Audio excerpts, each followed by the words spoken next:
बिस्मिल्लाहिर्रहमानिर्रहीम। अस्सलाम वालेकुम। अब्दुल गफ्फार हजीरा टीवी प्लेटफॉर्म से आपकी खिदमत में हाज़िर हूँ। मौसम की अपडेट लिए आपके सामने हाजिर खिदमत हूँ।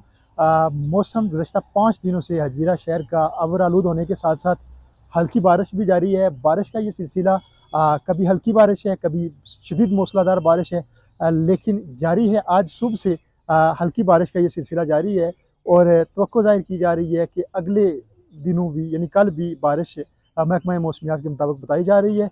अ, इस सर्द मौसम में अपनों का ख्याल रखिए, अपना ख्याल रखिए और इस वेदर को भी एंजॉय कीजिए। नई अपडेट के साथ आपके सामने एक बार फिर हाजिर खिदमत होंगे।